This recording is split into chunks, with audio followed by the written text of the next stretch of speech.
价值100多万的保时捷911，出了大事故过后，被康纳花了不到4万美刀买了下来。从视频中我们可以看到，车门和裙眉都出现了不同程度的损伤，前翼子板也不翼而飞。还好不管好坏的保险杠被带了过来，连后轮毂都有些细小的刮痕。这真是一个非常奇葩的事故，很难想象这是在一个什么情况下造成的。就连康纳的哥哥看了之后都表示很担心，这次自己的弟弟是不是被坑了？可康纳却不这么认为，在对车子检查了一番后表示，这车一点都不旧，非常的完美。其实这辆车是一个客户订购的，并将车子所要更换的零件都带了过来，虽然都是些二手零件，但在康纳这个修复大师手里，这都不是什么问题。要知道，一个新的保时捷911的价格在当地就要13万美刀左右，而经过康纳修复后，总价格也就在5到6万美刀之间，这简直能完成一个屌丝开上豪车的梦想。等清点了部件过后，车子就被开到的工作台上，用千斤顶把车子架了起来，并用专用的工具将车子固定好。很显然，他要先处理车子最严重的地方。安装支架是为了在拉动时防止车子移动。等将车子的4个点都支撑起来后，就用砂轮将损坏部位的漆面磨掉，能看清每一处板面的损伤情况。而处理这样的凹陷，康纳有着自己的小妙招。他先将一块铁板焊接到凹陷处，再拿来一个专用的钳子固定好。等机器开始拉动时，就能明显的看到凹陷部位被拉了出来。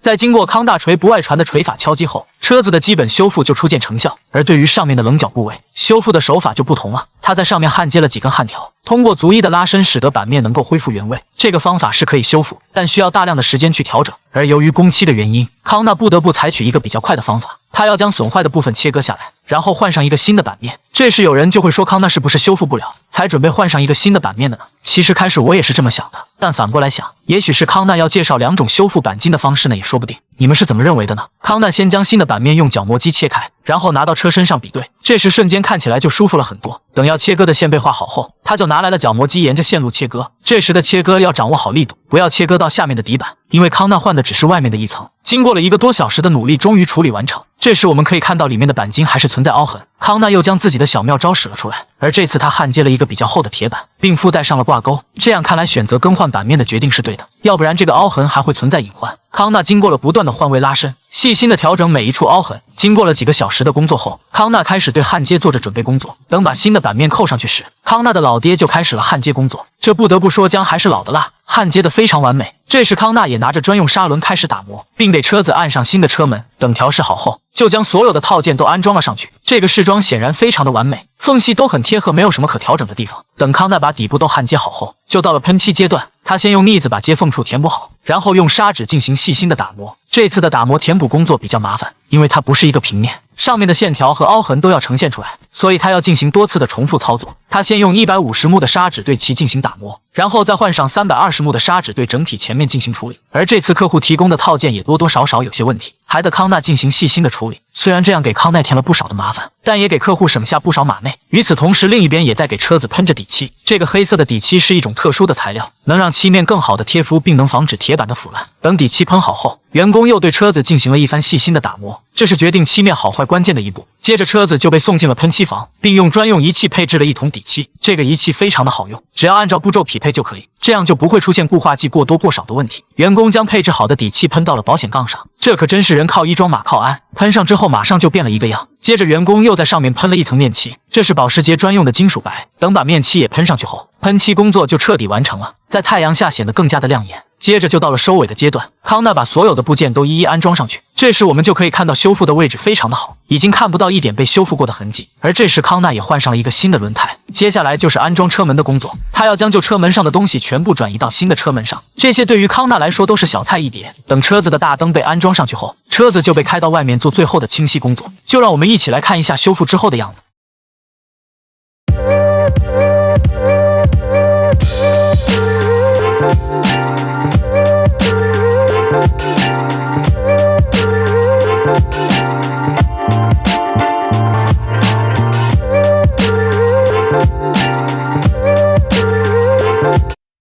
车子被修复得非常的好，犹如一台新车，客户也如期的把车子带走。这时问题来了，这样一个如同新车的修理费该是多少钱呢？说出你心中的价格。